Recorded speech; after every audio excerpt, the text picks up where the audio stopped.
this is a divisive issue, so I want to be very clear. I think marriage is a religious institution, and as such, protection under the Constitution allows people to get married, and the government has no right or jurisdiction to define it as a union between a man and a woman. The current definition of marriage, in the eyes of the government, should be civil unions. And all civil unions should be equal.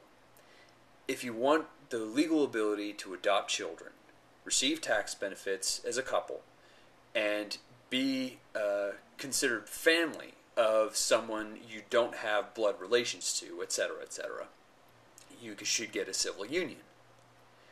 If you want to get married, you go to a church that will marry you. Simple as that. I saw a video recently by a person who I've had a subscription to for a while now, named ZJ, talking about gay marriage and how there's nothing about marriage that is religious by nature. He commented on how my views, or my particular brand of views about marriage is wrong, and how loving partnerships predate religion and religious definitions of marriage, and love defines them and not God, etc., etc. While I agree with ZJ on a great many things, including equal rights for everyone, this view and tactic I do not agree with.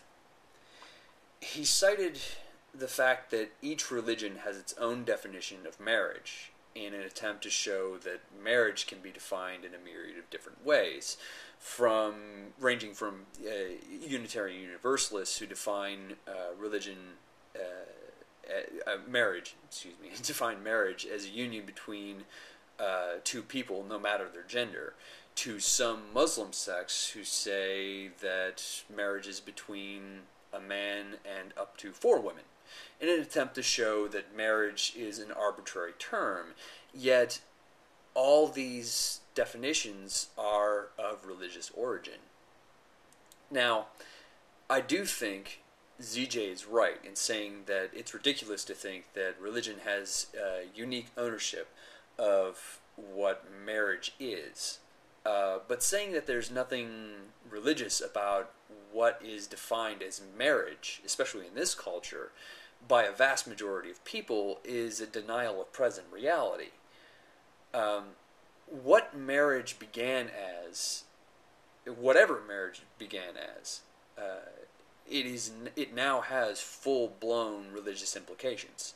And because of that, the two things standing between equal rights for gay and lesbian couples is the religious biblical definition of marriage touted by religious zealots, and hardline gay and lesbian rights advocate tactics. Oh no! I've gone and done it now. I've pissed everyone off, haven't I? I'm for the rights of two people to get married, regardless of their gender, as defined by whatever religion they want to practice, or whatever sect of religion or whether they want to practice, or whatever church they go to. And I'm for equal rights of heterosexual and homosexual couples in the eyes of the law. But those are two different things. ZJ, you're a gay rights and atheist advocate here on YouTube, and I respect you very much. So I'd like to ask you a question. Which of these two things is the greater victory?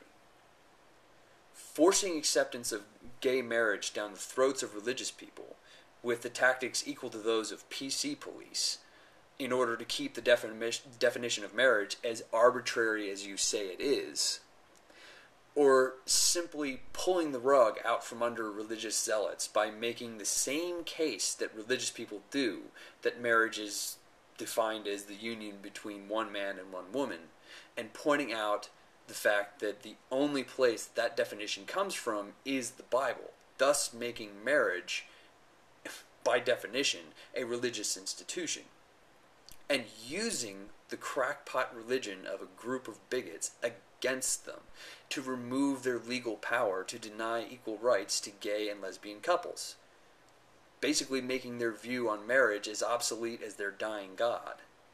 In other words, you can negotiate the obstacle course that is the definition of marriage, that a group of bigots has control of at the moment, or you can let them have their definition of marriage and bury them in the obstacle course pit.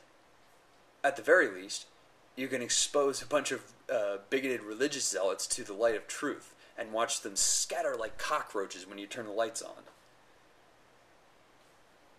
Just a thought.